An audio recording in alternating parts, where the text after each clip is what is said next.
Les raisons sont multiples.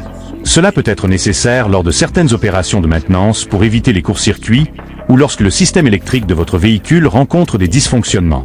Parfois, débrancher la batterie est aussi une solution utilisée avant un stockage prolongé de la voiture pour prévenir sa décharge complète.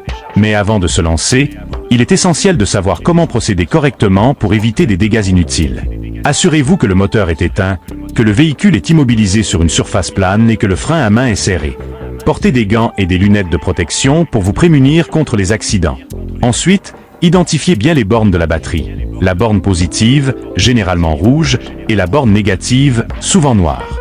Commencez toujours par débrancher la borne négative pour éviter tout court-circuit, puis déconnectez la borne positive. Lors du rebranchement, procédez dans l'ordre inverse.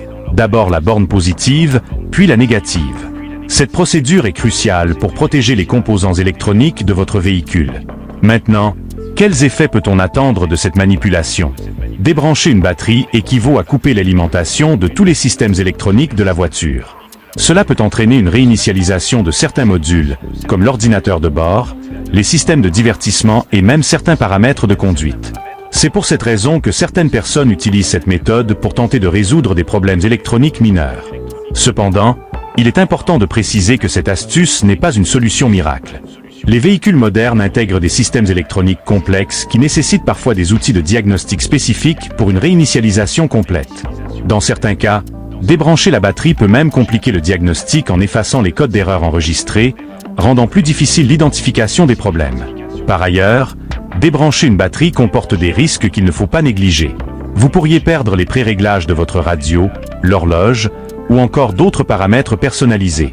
Certains systèmes, comme l'antedémarrage, peuvent nécessiter une reprogrammation après une coupure d'alimentation, ce qui peut entraîner des coûts supplémentaires et des désagréments.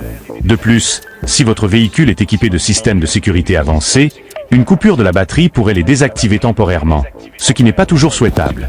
Malgré ces inconvénients, débrancher la batterie peut être efficace dans certains cas spécifiques. Par exemple pour éteindre des voyants allumés sans raison apparente ou pour débloquer un système audio qui ne répond plus. Cependant, il est crucial de ne pas en faire une habitude ou une solution de dépannage systématique.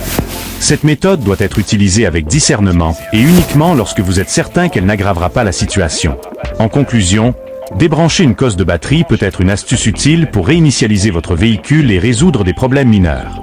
Toutefois, cette méthode n'est pas sans risque et ne doit pas être considérée comme une solution universelle. Pour les problèmes plus complexes ou persistants, il est toujours recommandé de consulter un professionnel équipé des outils nécessaires pour effectuer une réinitialisation sécurisée. Si cette vidéo vous a